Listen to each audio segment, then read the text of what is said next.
Тәні саудың жаны сау. Денең жан нұрлы болса, жөнделмек. Шәкәрім Құдайбердіұлы. Адам баласы жан мен тәннен тұратын ғажайып жаратылыс. Бұл дүниесі мен ақыретіне мән бергені сияқты, адам баласы жаны мен тәніне де солай көңіл білуге тиіс. Адамның денсаулығы жақсы болса, Алла тағала бойына тартқан қабілет-қарымды толық пайдалана алады. Нәтижесінде адамдық парызын өтеп, жетістікке жетеді. Көздеген мақсатқа жету үшін адамға ең әуелі ішкі энергия, бойдағы қуат қажет. Ал ол болмаған жерде жалқаулық пен еріншектік бой көрсетеді. Оған бастаған істі аяғына жеткізе алмайтын, шалағайлық еріп жүреді. Желкеден кері тартып тұратын кешір мінез. Абай айтқандай, ұйқылы ояу бой күнес жағдайда тап болады. Қазақтың тәні саудың жаны сау деп мақалдайтыны сондықтан. Дініміз тәннің саулығына аса мән берген. Алла елшісі саллаллаху алейхи уассалам мәшһүр хадисінде адам баласы қадірін білуі тиіс екі ұлы нығметті атап өтеді. Біріншісі денсаулық болса, екіншісі бос уақыт. Адам тіршілігі тыныс алу мен шығарудан тұрады. Осы процесс бір сәт тоқтаса, кез келген тіршілік иесінің өмірі аяқталады. Мәшһүрдің бір дем ішке, бір дем кері пәлсапасының мәні осы. Бұл процесс өз кезегінде адам денсаулығына тікелей қатысты болғандықтан. Мәшһүр Жүсіп, адамның денесі екі нәрсенің күшімен саламат тұрады. Бұл екі нәрсенің бірі қызыл қан, бірі бұзылған қара қан. Таза қызыл қан екі демалыстың бірімен ауадан ішке қарай кіре береді. Жүрекке барып, жүректен әрі күллі денені аралап қайтуында қара қан көміршіл газына айналып болып, тағы жүрекке келіп, демалыс жолымен далаға шығып тұрады. Міне құдіреттің шеберлігі. Ішке қарай кірген дем қызыл қан, далаға шыққан дем қара қан. Сол үшін айтылады, бір дем әрі, бір дем бері. Осы екі демалыстың бірі тоқтаса, адам бірден өледі. Дей отырып, 6 нәрсенің маңыздылығын атап өтеді. Бірі, бұл екі дем алысқа жақсы алу керек. Адам өзін таза ауада сақтату керек.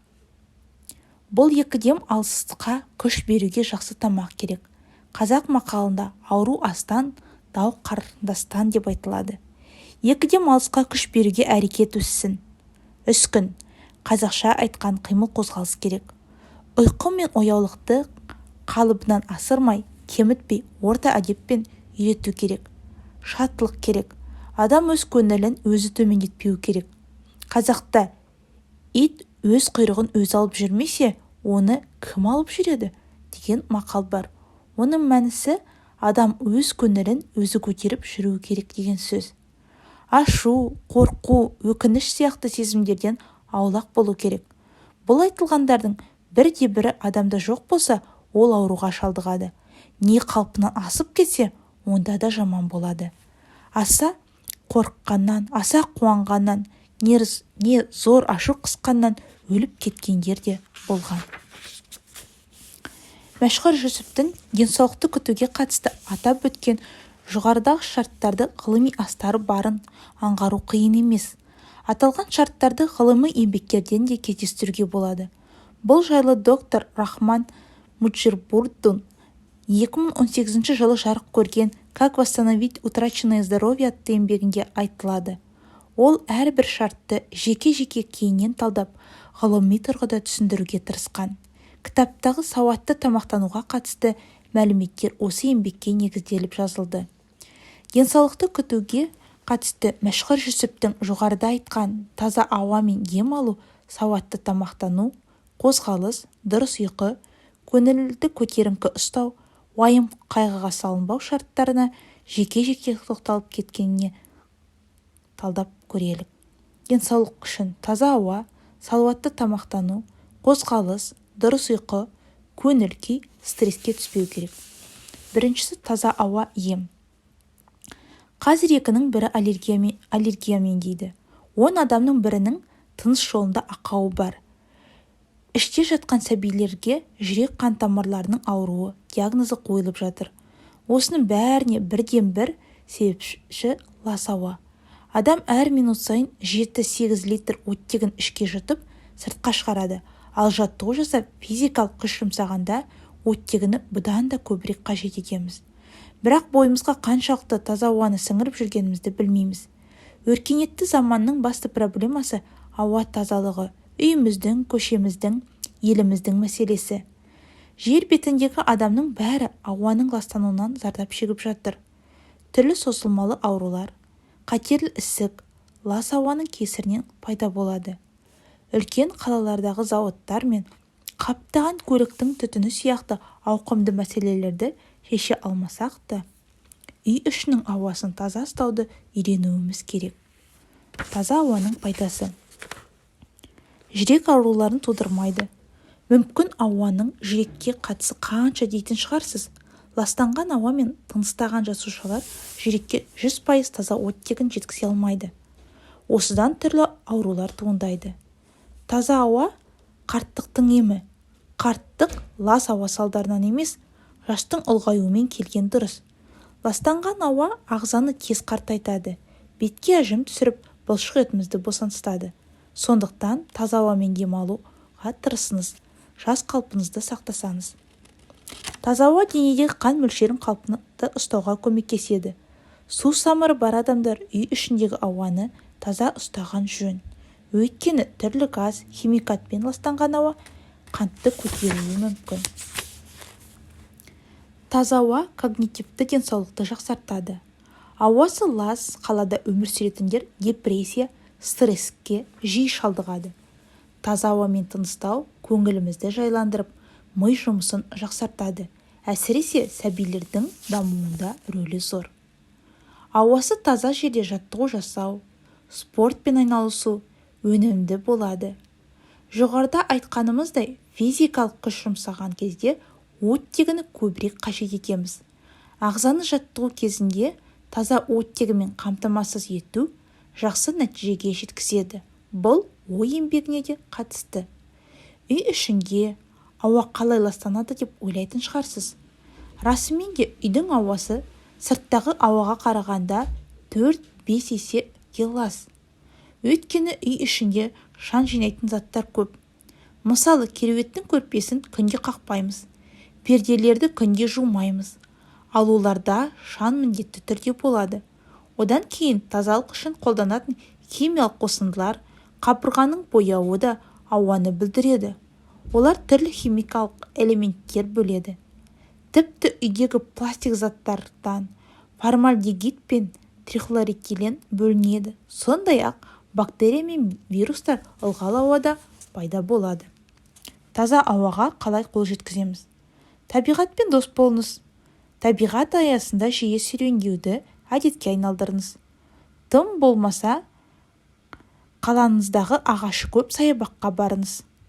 Үйді құрылғылар арқылы желдетпеңіз. Бұл үй ішіндегі ауаны ғана айналдырады. Еш пайдасы жоқ. Оның орнына терезелерді ашып желдетіңіз. Ең тиімдісі үйде гүл өсіру. Гүл бөлмеңізді оттегімен байытады. Сондай-ақ ауа ылғалдандыратын сүзгі қолдануға болады. Бірақ олардың сүзгісін жиі ауыстырып тұруды ұмытпаңыз. Адам үшін ең қажетті оттегі. Егер ол болмаса, өмір жоқ. Біз дем алып жүрген ауаның 21% оттегін құрайды. Дені сау адамға осы 21% жеткілікті. Ал түрлі созылмалы сырқаты бар жандарға ағзаны әлсіретпеу үшін оттегінің көп мөлшері керек. Кейбірімізге қосымша оттегі 24 сағат бойына керек болуы мүмкін. Ал кейбіріне белгілі бір уақыт аралығында қажет болады. Мұндай кезде дәрігерлер оттегі терапиясын тағайындайды. Бұл дегеніміз құрылғы арқылы ағзаға оттегі беру. Ағза үшін оттегінің жеткілікті болуы өте маңызды. Біздің барлық дене мүшеміздің дұрыс жұмыс жасауы оттегінің дұрыс жетуімен байланысты. Мидың дұрыс ойлануы, жүректің қанды айналдыруы, бүйрек пен бауырдың дұрыс фильтр жасауды, өкпенің тыныстауы оттегінің толықтай баруымен жүзеге асады. Егер адам ағзасында оттегі азайса, бірінші кезекте қан айналымы бұзылып, әрі қарай ішкі органдарға әсер ете бастайды. Әр жұтқан ауамыз энергия. Оттегіні жаттығу кезінде көп қабылдаймыз. Сондықтан спортпен дос болыңыз. Оттегі қалыпты болса, көңіл күйіміз орнықты, ұйқымыз тыныш, деніміз сау, есте сақтауымыз қалыпты, көзіміз көргіш, сымбатты боламыз. Жаттығумен қатар оттегіні тасымалдауға көмектесетін тағам түрлерін де рационыңызға қосыңыз. Балық, грек жаңғағы, зәйтүн майы. Гемоглобиндегі оттегіні байытса, қырыққабат, алма, алмұрт қандағы оттегіні көбейтеді. Сәбіз, авокадо, сельдерей, сарымсақ, құрма, банан ағзаны оттегімен байытып қана қоймай, күні бойы қуаттандырады. Өзіңізді сыйлауды, өзіңізге таза ауа мен оттегін сыйлаудан бастаңыз. Салауатты тамақтану. Өмір сүрудің екі заңын білген адам бақытқа қол жеткізеді. Бірі не болса соны жей бермей, азығына талғаммен қарайтын кісі. Екіншісі кім болса, сонымен дос болмай, достыққа дұрыс адамдарды таңдай білген жан. Омар Хайям. Тамақ жеп, ас ішу адам баласының табиғи қажеттілігі. Алайда мұның мөлшемі мен талғамын білмек керек. Өмірімізді өзгерту үшін әр тұлғалық дамуды әуелі неден бастау керек? Деп менен сұрағандарға сауатты тамақтануға мән бердеймін. Алдына үлкен мақсат қойып, жетістікке жетуді талап еткен кез келген адам ең әуелі ішіп жеген тағамына мән берсін. Құранда «Уа пайғамбарлар қауымы, адал, таза һәм пайдалы ас судан жеп ішіңдер. Әр кез игі іс істеңдер. Шүбәсіз, сендердің не істеп, не қойып жүргендеріңді білемін» делінген аят бар. Алла тағала бұл аятта адамзатқа тура жолды көрсетіп, ізгілікке үлгі ретінде жіберілген пайғамбарларға ең әуелі таза әрі пайдалы тағам жеуді бұйырады. Одан кейін игі іс істеуге шақырады. Демек, адам баласы игі іс жасау үшін әуелі салауатты тамақтанып, пайдалы ас ішуі керек. Өйткені сауатты тамақтануды ретке алмаған адам қай салада болсын жетістікке жетуі екіталай. Сондықтан рухани кемелденуді көздеген сопылық мектеп өкілдері қилатут тағам, аз тағам жеу, қилатул манам, аз ұйықтау, қилатул қалам, аз сөйлеу, үзлану анил анам, оңашалану секілді 4 қағиданы берік ұстанады. Осы 4 қағиданың басында аз тамақ жеу, яғни сауатты тамақтану тұр. Тамақтануды дұрыс жүйеге қоя білген адам жан-жақты дамиды. Бүгінгі біздің қоғамда сауатты тамақтануға көп мән беріле бермейді. Мысалы, қазіргі таңда қалыптасқан қонақ күту дағдымызға бір сәт көз жүгіртіп көрелік. Қонақ күту үшін кем дегенде 1 күн бұрын дайындық басталады. Дүкен мен базардан үйіп-төгіп азық-түлік тасимыз. Дастарханда бос орын қалдырмай түрлі тағаммен толтырып тастамасақ, қонағымызға құрмет көрсетпегендей ыңғайсыз сезінеміз. Әйел қауымы 2 күн бойы таңның атысы, кештің батысы ас үйге дастархан қамымен жүреді. Әуелі қонаққа бу бұрқыраған қоңыр күрең шай береміз. Самса, бауырса, қуырылған балық, духовкаға піскен тауық, туралған жая, қазы-қарта, 5-6 түрлі салат, бал, вареньелардың неше атасы, сан алуан жеміс-жидек. Бұлар негізгі тамақтың алдында шаймен желінген жүрек жалғаудан кішігірім мәзір ғана. Осындай жүрек шалғар шайдан кейін астауды қайыстырып, жайма нанымен майлы сорғалап ет келеді. Той болған қонақтар өздерін қинап ет жейді. Артынан майлы сорпа мен қымыз ішеді. Кока-кола қоса ішетіндер, компотқа жоқ демейтіндер де бар. Алдағы асты сүннет қой, тауысып жеп, ысырап болмасын деп үгіттеп те жатады. Шын мәніне сүннет табақтағаны түгелдей таусу емес, өлшемнен асырмай аз жеу. Ет жеп болған соң тамақ сінсін деп 15-20 минут үзіліске шығамыз. Бұл өзімізді алдау. Әйтпесе тамақтың қорытылуы үшін кем дегенде 5-6 сағат керек. Кішігірім үзілістен кейін қайтадан неше түрлі торт тәтті мен шай ішеміз. Сосын қарнымыз сыздап, түннің бір уағында үйге қайтамыз. Қонақ кеткеннен кейін өзіміз отырып шай ішейік дейтіндер де табылады.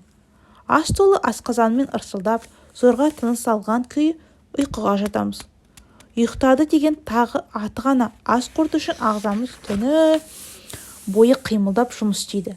Асқазанға, бауырға, жүрекке ауыр салмақ түседі. Таңертең қиналып оянамыз. Көзіміз домбығып, бетіміз ісіп кетеді. Ұйқы қанбаған. Міне осындай күйде жұмысқа кетеміз. Түнде демалмаған ағза күні бойы селқос, ұйқылы ояу, бой күйеміз халде жүреді. Мұндайда адамның қандай да бір істі жасауға зауқы соқпайды, энергиясы жетпейді. Екі көзі ашық, бірақ санасы мен тұла бойы ұйқыда.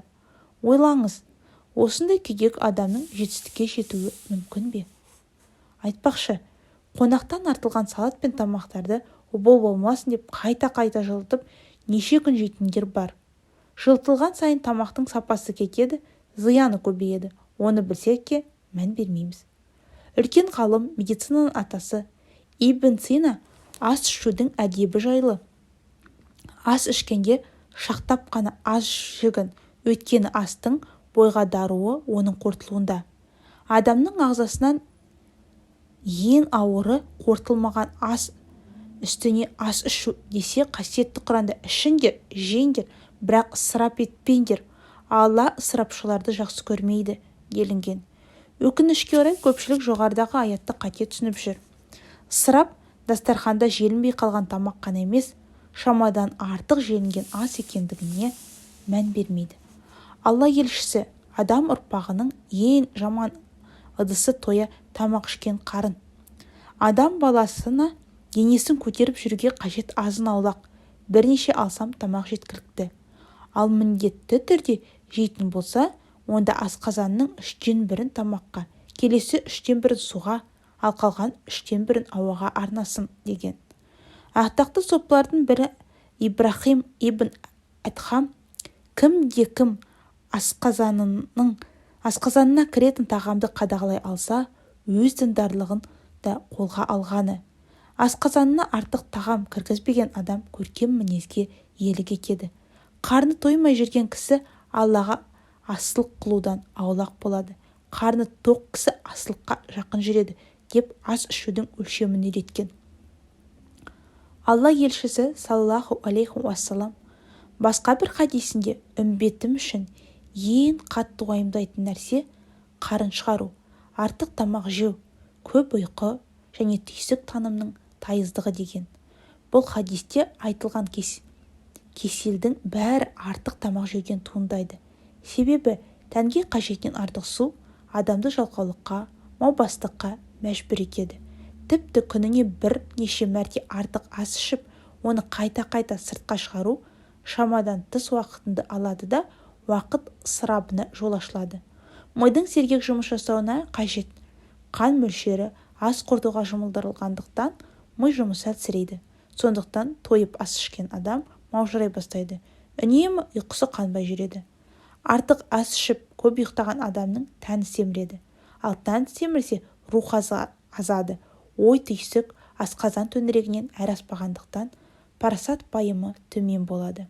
Тіпті бара-бара құлқының құлына айналып, ол нәпсінің емес, нәпсісі оны қалаған жағына жіпсіз жетелейді. Мұндай адамның құлшылыққа, құлықсыз, жұмысқа жалқау болатыны сондықтан. Адал астың маңыздылығы. Адал жеу, сауап, арам жеу, күнә. Құлшылық оң бөліктен. Ол 10 бөліктің 9-ы халал разық несібіне табудан тұрады. Дәуд пайғамбар алейхи салам да өзі еңбектеніп тапқан табыспен күнелткен. Харамнан сақтаныңдар. Асқазанына харам ас түскен адамның дұғасы 40 күнге дейін қабыл болмайды. Дұғаларының қабыл болғаны қаласаңдар, адал аспен қоректеніңдер. Кейбіреулер харам жейді, харам кеді. Содан соң көкке қолын жайып дұға етеді. мұндай кісінің дұғасы қалай қабыл болсын? Дұғаларың қабыл болсын десеңдер, халал әрі таза аспен қоректеніңдер. Су өмір. Су тіршілік көзі. Жер бетінің шамамен 70% су алып жатқаны сияқты, адам денсаулығының 55-60% судан құралған. Тіпті ішкі ағзалар мен бұлшықеттер, мидың 70% сұйықтықтан тұрады. Адам ағзасына қажетті суды шай, кофе, басқа да газды сусындар алмастыра алмайды. Таза су денсаулықтың ең арзан инвестициясы. Таза су ішуді әдетке айналдырсаңыз, денедегі зат алмасу жұмысы ретке келеді. Денедегі оттегі тасымалы жақсарады. Дене қызуы бір қалыпты деңгейде болады. Барлық ішкі орган, буын мен мидың жұмысы жақсарады. Терің құрғап кету қаупі азаяды. Көңіл-күй сергек жүреді. Байсалды боласыз. Адам ағзасына күнделікті 2-3 литр су қажет. Тыныс алып ауаны сыртқа шығарғанда, немесе ағзадан қажетсіз заттар сыртқа шыққан кезде, терлегенде, физикалық күш жұмсағанда бойдағы су жоғалады. Адам кем дегенде күніне 2-3 литр суды сыртқа шығарады. Сондықтан оның орнын міндетті түрде таза ауа, таза сумен толтырып отыру қажет. Алайда көпшілігіміз денеге қажет күнделікті су нормасын толық қалпына келтірмейміз. Ақыл кеңес: әдемі су құятын құты сатып алып, оған су құйып алып жүріңіз. Бұны әдетке айналдырыңыз. Бұл ешқандай жаңалық емес. Ертеде ата-бабаларымыз белінен торсық тастамаған. Сіз де осылай жасаңыз. Су ішсеңіз, ми жұмысы жақсарып, есте сақтау қабілетіңіз артады. Су ішкен соң асқазан, ішек жолдарының қызметі қарқындап, ас жақсы қорытылады. Су бүйрек бауырды шлак токсиндерден тазартады. Қан жүрек соғысы орнығып, қан кедергісіз айналады. Қозғалыс кезінде су ішіңіз. Ағзадағы артық майларды жағып, бұлшықеттеріңізге оттегін жеткізесіз. Су пайдалы, зиянсыз, калориясыз, қолжетімді сусын. Десе де судың сапасына мән беріңіз. Ішіп жүрген суыңыз химиялық қоспалардан ада, дәрумендерге бай болуы керек. Басыңыздың жиі ауруы, аузыңыздың құрғауы, ашушаңдық, артық салмақ, бұлардың бәрі денеңіздегі су тапшылығының әсері болуы ықтимал. Сондай-ақ, зәріңіздің түсі сіздің денеңіздегі су мөлшерінің көрсеткіші бола алады. Егер зәріңіз түсі қою сары болса, тәніңізге су жетіспейтіндігін білдіреді. Әсіресе, жасыңыз ұлғайған сайын суды көбірек ішуді әдетке айналдырыңыз. Себебі 65 жастан кейін денеге су қажеттілігі артады. Сапалы су қандай да бір химиялық қоспалардан, ауыр металдардан, микроорганизмдерден таза. Сондай-ақ құрамында кальций, магний, натрий пайдалы элементтер кездесетін pH деңгейі 7,6-дан жоғары су. Қымбаттым, сылдырлап аққан судай бол. Кемелдікке ұмтылған ізгі жандар бір-біріне қымбаттым, сылдырлап аққан судай бол деп насихат айтады. Өйткені су әрдайым сарқырап ағады, үнемі әрекетте. Аққан сайын мөлдірлігін, тазалығын, тынықтығын сақтайды, басқаларға пайдалы болады. Алағынсыз тоқтау судың тынығы лайланып, борсып, бүліне бастайды. Сен де су секілді үнемі қозғалыста, харекетте бол. Егер ақпай тоқтап қалсан, су секілді тынығын лайланады. Аққан су өзінің жолын табады. Кездескен бөгеттерді айналып өтіп, жылға сайды қуалай жылжып, мақсатына жетеді. Сен де өмірде кездесетін кедергілерді осылай айналып өт. Мақсатыңды жиып қойып, жолында кездескен адамдармен айтысып, тартысып, уақытыңды босқа өлтіріп алма. Су қандай ыдысқа құйылса да, сол ыдыстың формасына ыңғайланып, өз қасиетін жоғалтпастан пішінін өзгерте алады. Сен де су тәрізді жағдайға қарай ыңғайланып, қоғамға бейімдел, бірақ су секілді сен де өз болмысыңды, ішкі құндылығыңды сақта. Су өзгерістен қорықпайды, ол бу болып аспанға ұшады, бұлт болып жасылып көшеді, жаңбыр бұршақ болып жерге қайта жуады. Қар болып жапалақтайды, мұз болып қатады, су болып қайта ериді, аяғында су болып қалады. Ендеше сен де су тәрізді өзгерістен қорықпа. Өзгерістің дәмін татқан адам ғана дамиды. Сондықтан өзіңді әрдайым жаңалап отыр. Сөйлеусіз өмірден үнемі қайталана беретін әдеттен құтыл. Өзгеруден қорыққан адам ешқашан көгермейді, басқа дәмді татпайды, өзгені білмейді. Мұндай адам бойындағы қабілет-қарымын кемелдендіріп, оның өркеуіне мүмкіншілік бермейді. Су қанша сұйық болса да, ол дүниедегі ең тығыз әрі қатты дененің бірі. Ол сонысымен таудай алып кемелерді көтеріп тұр. Ендеше сен де су сияқты қиындыққа төтеп бер. Қандай ауырлықты болмасын, еңсере алар мықты бол. Су әрдайым алысқа, ағыстарға айналады. Арықтың суы өзенге қосылу арқылы көлге, теңізге, алып мұхитқа шығады. Ендеше сен де су секілді үлкен ағыстан қорықпа. Тағдырдың табиғи ағысынан қашпағын. Басына түскен тағдыр тауқыметі қанша ауыр болса да қабылда. Сен ұнатпаған оқиғалар артында пайдалы сырлар жатуды бек мүмкін. Сен ұнатпаған ағыстар сен күтпеген жақсылыққа бастар. Сен оны біле бермейсің. Бауырқанып тасыған теңіз де бір мезет сабасына түсіп тыншиды. Сен де әбірлікке толы мына қарбалас өмірден айқай-шуға толы күйбең тіршіліктің өзінде бір мезет азат етіп, тыныштықты ізде. Кідіріс жасып айналана қара. Өйткені сараптап келер күнді бағамда. Адам баласы тыныштықта ғана жан дүниесін, үнін естіп, өзінің ішкі әлеміне үңіле алады. Су қанша ластанса да топыраққа сіңіп қайта тазарады, баяғы мөлдір қалпына оралады. Олай болса, адам баласы қандай да бір күнә мен қателікке ұрынған сайын су сияқты тазара білуі керек. Судың жерге сіңгені секілді сен де тәубенің топырағына сін. Кір шалған рухыңды, тот басқан жүрегіңді тазала. Әу бастағы тап-таза қалпына қайта орал. Су әрдайым кірді көтереді, былғағыштығын жуады, тіпті алтынның өзін су шайып саф қылады. Ендеше сен де су секілді әрдайым қоғамның рухани ластығын тазала. Жүректердің кірін кетіріп, жамандығын жууға жәрдем бер. Су сырлар мекені. Теңіз өз тұңғиығында қайнап жатқан небір тіршілікті, ғасырлар қойнауындағы қарт тарихты жасырып тұр. Сен де су секілді адам кемшілігін жасырып, сырларына берік бол.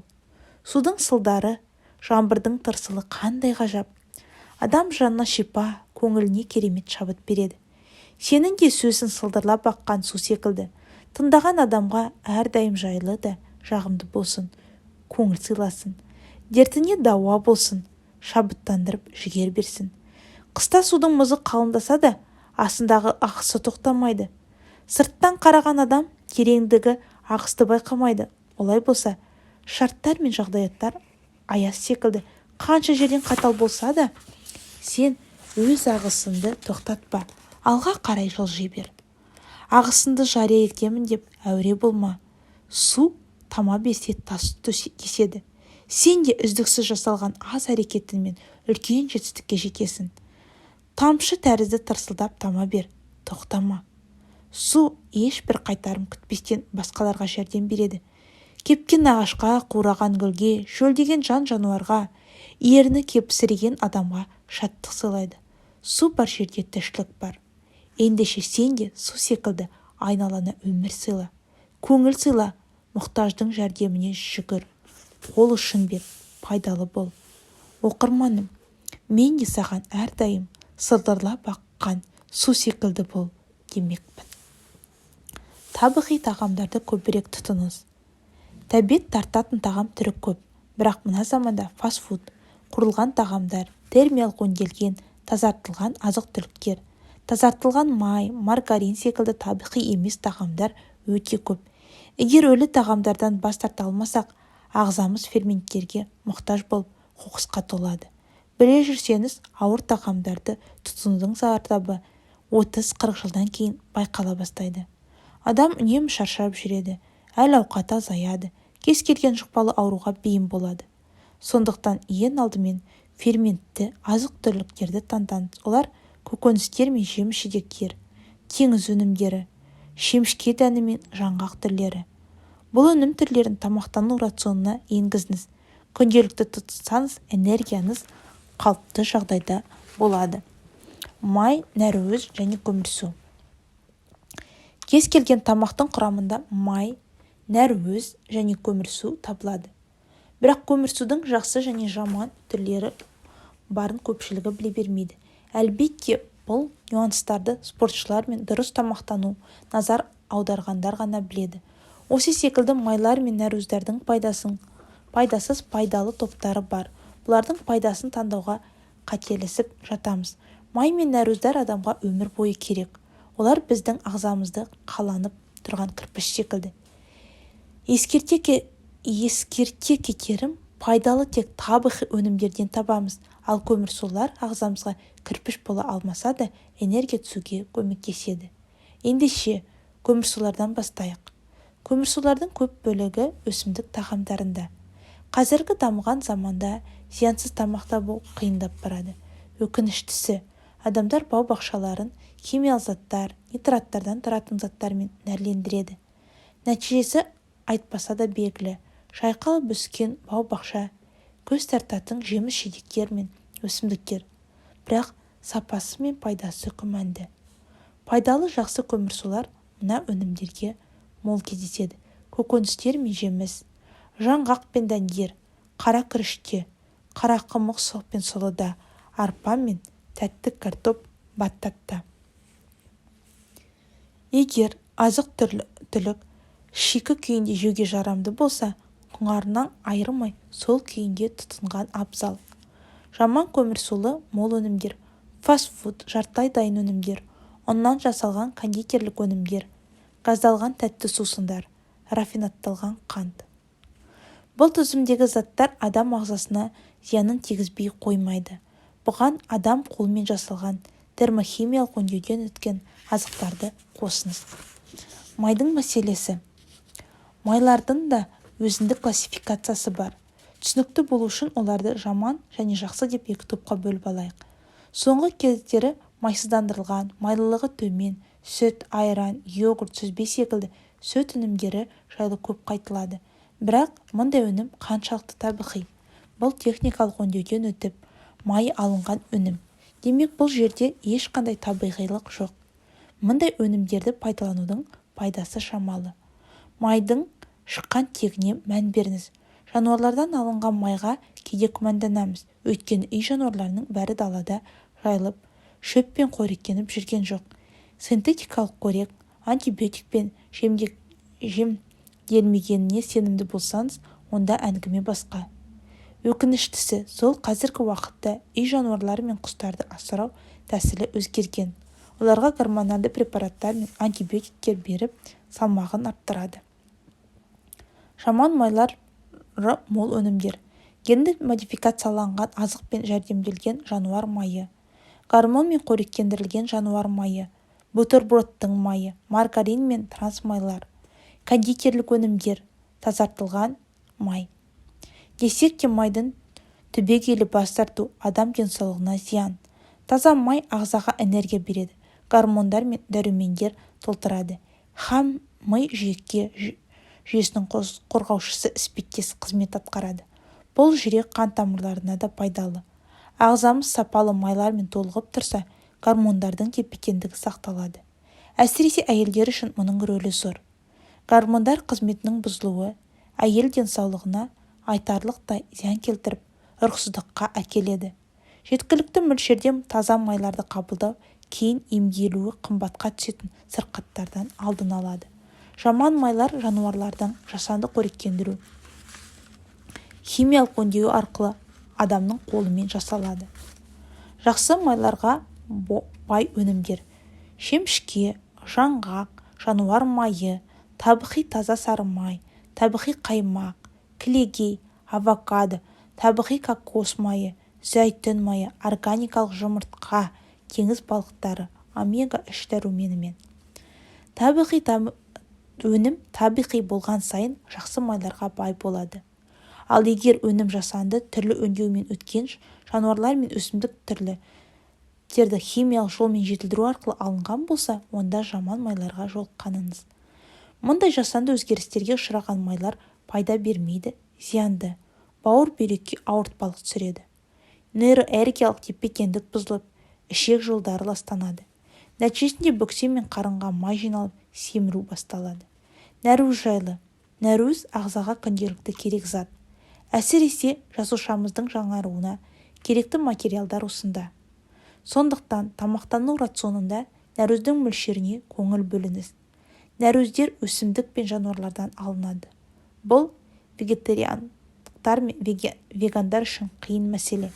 Өсімдіктерден ақуызды толыққанды алу мүмкін емес. Адамға сау, ми, гормоналды қалыптылық және жақсы дамыған бұлшық ет керек. Сондықтан май мен көмірсулардың нәруыздардың жақсыларын таңдаңыз. Жануарлардан алынған нәруіздің шамадан тыс көп тұтыну ішектің ластануына әкеледі. Өйткені жануарлардан алынған өнім өсімдіктерге қарағанда қорытылуы баяу. Өсімдік нәруыздары бойымызға бірден тарап кетсе, жануарлардан алынған нәруыздардың жартысы ғана бойымызға сіңіп үлгереді. Қалғаны ішек арқылы сыртқа шығарылады. Нәруізбен дос болыңыз. Егер ағзаңыздағының ластанған келмесе, сау және сергек жүргіңіз келсе, күнделікті рационда 85-90% өсімдік нәруізі, 10-15 жануарлардан алынған нәруіздерді қосыңыз. Қант адамды өзіне тәуелді етеді. Адам бойындағы қан кальций мөлшерін қадағалайды. Егер кальций төмендеп кетсе, адам ағзасы қант іздей бастайды. Қандағы кальцийді уақытша көтерген сыңай танытады. Ағза оған алданып, кальций тапшылығын сезбейді. Қант жейтін жаман әдет кесірінен кальцийді мөлшері төмендетіп аламыз. Кальций төмендеген сайын қантқа деген құмарлық арта түседі. Бұның салдарынан ағзамыз ерте қартайып, иммунитетіміз жоғалады. Ескеріңіз, қант адамды жайлап өлімге кермелейді. Оның құрамында ешқандай қоректік зат жоқ, тек зиян. Қант ағзадағы оттегін азайтады. Оның арты тотығу процесіне соқтырып, түрлі инфекция пайда болуынан обыр талшықтары дамиды. Жазылмас дертке шалдыққыңыз келмесе, тап қазір қантты тастаңыз. Құрамында қанты бар тағамдардан, дүкендегі маргарин мен жасанды майлардан бас тартыңыз. Энергия не себептен жетпейді? Энергия денсаулық. Энергия жетпей ме? Демек, ағзаңыздың ауру бар. Қартаю процесі жүріп жатыр. Энергияны қайдан аламыз? Табиғаттан. Энергия көзі күн. Күн энергиясы алдымен өсімдіктерге беріледі. Одан фотосинтезделіп адамдар мен жануарларға тарайды. Айналаңызға асықпай зер салыңыз. Жыртқыш аңдар шөпқоректі жануарларды азық қылады. Шөпқоректілер болса өсімдіктермен қоректенеді, ал адамдар жануарлар мен өсімдіктерді қоректенеді. Бұл Алла дарытқан табиғат заңы. Табиғат заңына сай, адам 45% өсімдіктен, 15% жануардан алынған өнімді тұтыну керек. Ас бойымызға сіңіп, қорытылып, метаболизм құбылысынан кейін энергия пайда болады. Ағза энергияны қайдан алады? Энергияның екі көзі бар. Бірі глюкоза, бірі май. Майдың энергия қуаты глюкозаға қарағанда әлде қайда жоғары. Глюкозаның көп бөлінуі қандағы инсулинді көтереді. Бұл гормондардың тепе-теңдігі мен зат алмасуды бұзады. Ағзадағы сүт қышқылы мен май жиналып денені тотықтырады. Сөйтіп энергия тапшылығы туындайды. Өткенде көз жүгіртсек, ата-бабамыз табиғат заңдылығын бұзып, химикат пен егін баптап, гормон мен малын жемдемеген. Уақыт өте келе ауыл шаруашылығы дамыды, тамақ өнеркәсібі пайда болды. Адамдар көмірсуларды тым жоғары тағамдарға әуес бола бастады. Бұл дегеніміз қант, түрлі тәтті тағам, ұннан жасалған өнімдер, нан, тағы басқалар. Құрамында көмірсулары жоғары азық-түліктер. Бұлардың бәрі дәмді, тәтті, бірақ май мен нәруіздің қызметімен және көмірсу мен ағзаны қамдай алмайды. Адам қанша тамақтанса да қарны тез ашады. Өйткені көмірсу берген қуат ұзаққа бармайды. Ағза өзіне түскен тамақты тез қорытып, энергияны жарытып үлгереді де миға сигнал жібереді. Ми оны ашығу белгісі ретінде қабылдап, адамды тамақтануға әрекеттендіреді. Содан печенье мен шай ішу, жүріп бара жатып фастфуд жей салу, үзіліс кезінде бірдеңе жеп үлгеру әдеті басталады. Бұл әдет ағзадағы зат алмасу әрекетін бұзады, ішек құрылысын зақымдайды, жүрек қан тамырлар жұмысын нашарлатады. Табиғат заңын өзіміз бұзып, зардабын өзіміз тартамыз. Көмірсуы көп табиғи емес тағамдарды артығымен жеп, көп ауырамыз, тез қартаямыз. Табиғи өнімдердің орнын басатын жасанды дүниелердің бағасы қолжетімді болуы мүмкін, бірақ арзанның сорпасы татымайды. Дұрыс тамақтану табиғи өнімдерді тұтыну. Жақсы май мен көмірсуды қатынасы 85-15 мөлшерде сақтау. Жеткілікті нәруыз қолдану. Тағам рационына өсімдік, көкөніс, жеміс-жидектерді кіргізу. Ағзадағы сілті ортаның жақсы жұмыс жасауын қамтамасыз ету. Сізге мол энергия сыйлап, өмір салтыңызды жасампаз етеді. Адамға пайдалы тағамдар тізімі: таза су, шпинат, қырыққабат, брокколи, гүлді қырыққабат, брюссель, балдыркөк, ақ желкен, қияр, қызанақ, тағы басқа да көкөністер мен шөп түрлері, тіпті теңіз шөптерінде жеген абзал.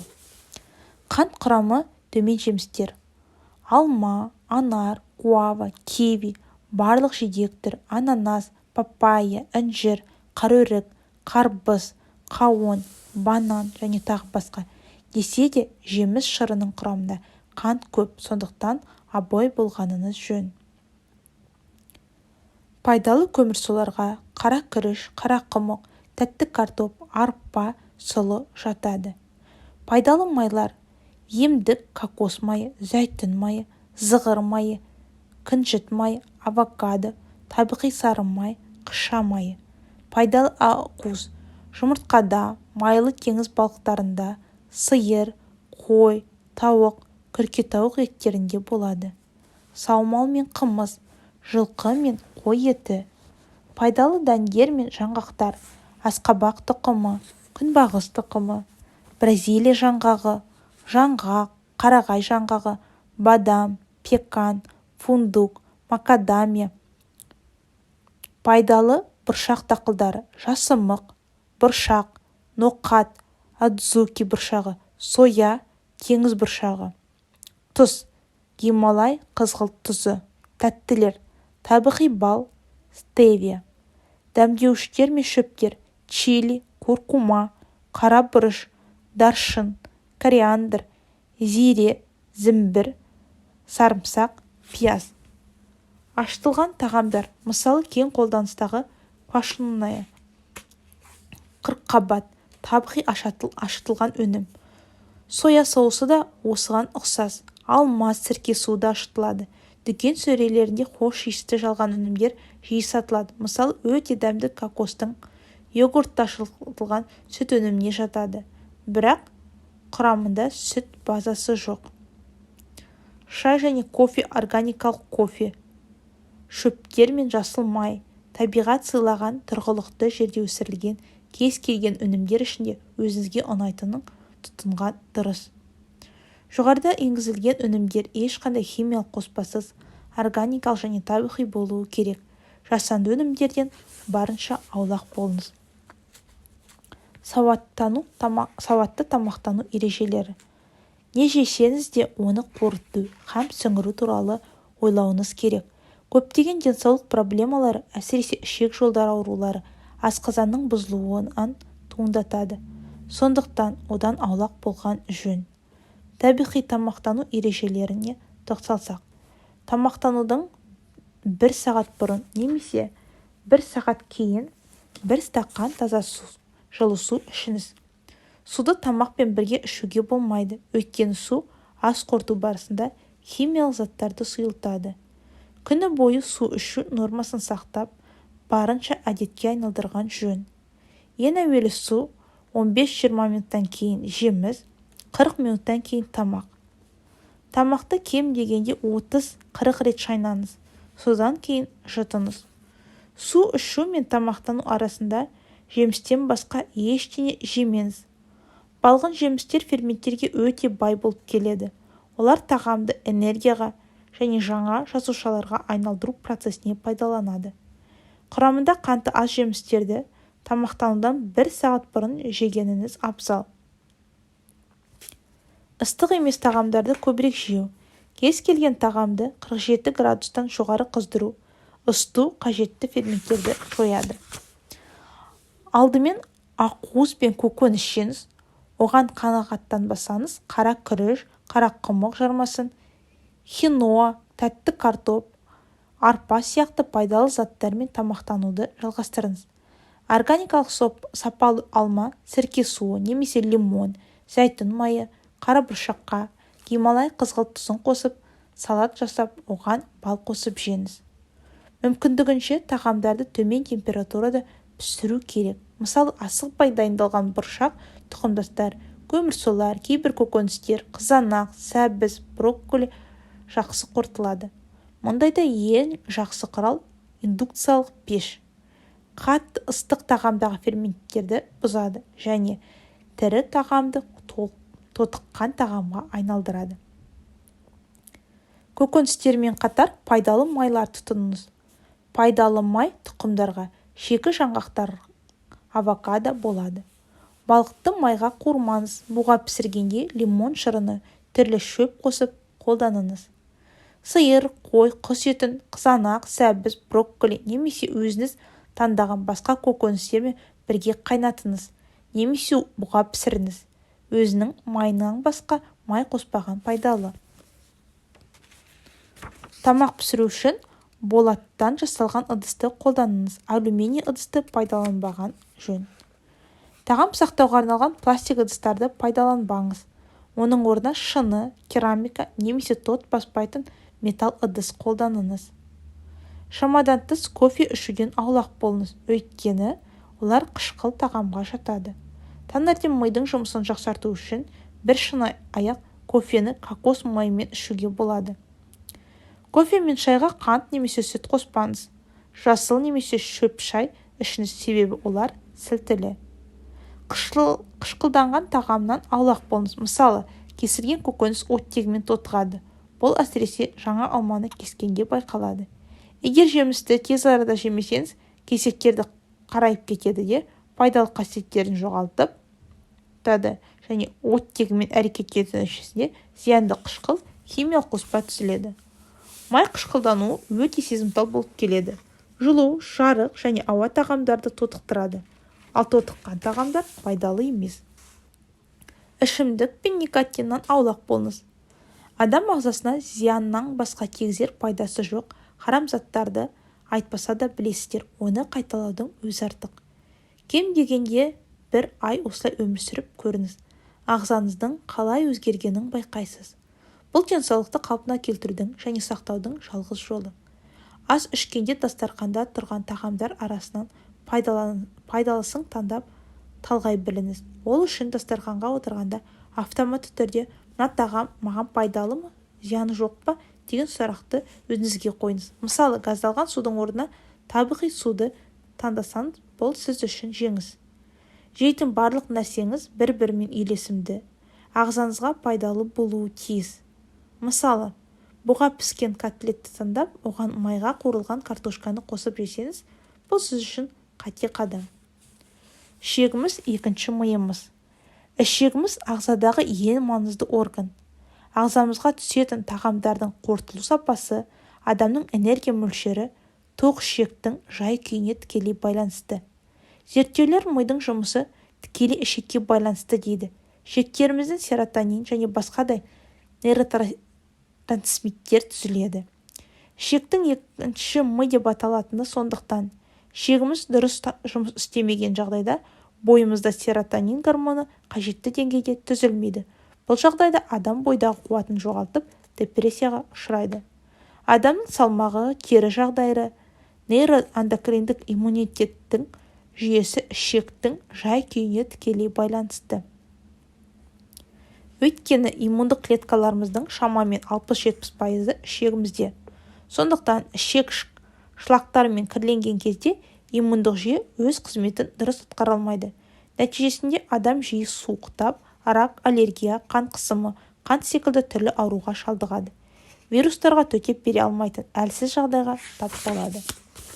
Егер сіз үнемі шаршап жүрсеңіз, бойыңызда энергия жетіспеушілікті байқалса, онда сіздің бауырыңызда проблема бар деген сөз. Ал бауырда проблема бар болса, онда ішекте проблема бары анық. Адамдар жас кездегідей бойда қуат жоқ деп шағымдалып жатады. Шын мәнінде бұл жастың ұлғаюы емес, дұрыс тамақтанбау мен тоқ ішектің токсиндерге толып қалуына байланысты. Өйткені ішекте жиналып қалған токсиндер мен аммоний, скатол, индол, күкіртсутегі секілді улы газдар қорытылмаған заттармен бірге қанға сіңіп бауырға өтеді. Бауыр токсинді сүзуге арналған негізгі ағза. Бірақ толассыз әрі шамадан тыс жүктелген токсиндер бауырға салмақ түсіреді. Бұндай жағдай үнемі қайталана бергендіктен белгілі бір уақыттан кейін бауыр сыр береді. Нәтижесінде бауыр ауруы пайда болады. Бұл дұрыс тамақтанбаудың, салауатты өмір салтын ұстанбаудың салдарынан ішекке токсин жиналады да, энергия жетпей үнемі шаршап жүресіз. Алдыңызға қойған мақсатты орындауға шамаңыз жетпейді. Сөйтсе сізде жоспарланған ісіңіз кейінге қалдырып жалқауланасыз. Ішек тазалау жолы ашу. Адам ағзасы 60-40 триллион жасушалардан тұрады. Әр жасушаның ішінде митохондрия бар. Митохондрия бізге керекті энергияны түзеді. Бойымыздағы жасушалардың жағдайы жақсы болса, энергиямызда бір қалыпты дұрыс түзіледі. Бірақ уақыт өте келе жасуша тітіркендік қоқыспен толтыра бастайды. Нәтижесінде митохондрияның қызметі бәсеңдейді. Осы кезде ішкі жасушалардың тазалаңыз, яғни қоқыстан арылыңыз. Адам ағзасы өте ақылды. Ағзаға кіріктірілген жүйе жұмысы жасайды. Негізінде ағза өздігінен тазаланып, сонымен бірге жасарат ферменттерді тізіп отырады. Бірақ уақыт өте келе дұрыс тамақтанбаудың кесірінен энергиямыз азайып, тазалаушы қызметін тоқтатады. Сол себепті ішкі жасушалық тазартуды қолға алу керек. Әсіресе түрлі қоқыс ішегімізде жиналып, ішектің және рецепторлық қызметін зақымдаған түрлі ауру токсиндерге толтырады. Бұл кезде ішектің жұмысы жасауға қабілетті әлсіреп, энергия төмендейді. Адам жиі ауырады. Бүгінде астың түрі көп. Бұл да адамның ізденуімен туған бір жетістік. Нәпсінің айтқанына бағынсақ, тамақтың барлық түрін бір мезетте жей салуға әзірміз. Осылайша ағзамыз өз құмарлығымыздың құрбанына айналуда. Асқазан өзіне түскен тамақты өңдеп қорытады, солай тазаланады. Бірақ жиі әрі көп тамақ жеуден ағзамыз өзін-өзі тазалап, қалпына келтіруші ферменттерді түсіп үлгермейді. Адам ағзасында 25 мыңнан астам биохимиялық реакцияға қатысатын 5 мыңнан астам фермент түрі бар дейді ғылымдар. Адамның өмір сүру қабілеті тұрақты болу үшін барлық реакция жүруі керек. Сол үшін ферменттер көмегін зәруміз. Мысалы, жасушадағы белоктар амин қышқылына айналып, денемізге кірпіш болып қаланады. Содан кейін амин қышқылдары жасуша ішіне қайтадан жаңа белоктар түзеді. Ал белоктар біздің бұлшықеттеріміз бен басқа да тіндерімізді құрайды. Белоктардың ішінде іске жарамсыздары да бар. Олар жасушамызда қоқыс болып жиналады. Олардан уақытында құтылу керек. Әйтпесе жинала келе энергия алмасуға кедергі келтіріп, жасушаны қартайтады және өлі жасушаға айналдырады. Ал бұл мәселенің шешімін ашығу. Біз мұсылман ретінде жылына бір рет Рамазан айында 30 күн ораза ұстауға міндеттіміз. Сондай-ақ аптаның дүйсенбі, бейсенбі күндері және ай толған 3 күнде ораза ұстау пайғамбарымыздың сүннеті. Егер осы айтылған оразалар жүйелі әрі дұрыс ұсталатын болса, ағзамызда ешбір токсин де улы газ да жиналмас еді. Өкінішке орай Рамазан айындағы 30 күн оразаны көпшілік адам түн мен күнді ауыстырып, тамақ жеу уақыттарын ғана өзгерткені болмаса, сауатты ұстанбай жүр. Интервалды ашығу. 17-18 сағат ашығу. Бұл аса қиын шаруа емес. жай ғана таңғы астан бас тартыңыз. Бұл уақытты ағза асты қорытып үлгеріп, аутофагия ферментін белсендіреді. Аутофагия жасушалардың токсиндерді тазалайтын процесс. Егер мұндай тазалық жұмыстары жиі жүргізіліп тұрса, ағза жасарып, сауығып, энергия көзіне айналады. Кешкі ашты 18:00-де, әрі кетсе 19:00-де ішіңіз. Ұйықтағанға дейін мүлдем нәр татпаңыз. Яғни кешкі астан соң ашығу басталды. Тек таза су ішіңіз.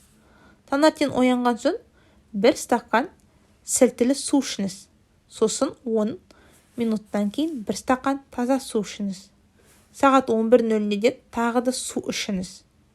Сағат 12:00-ден кейін тамақтана беріңіз.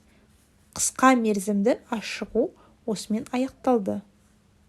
Көріп отырғанымыздай ашығудың бұл түрі өте қарапайым, қиындық тудырмайды. Егер сағат таңғы 11:00-ге дейін тамақ ішкіңіз келсе, ананас, киви, азап інжір немесе папайя жемістерін жеуге рұқсат.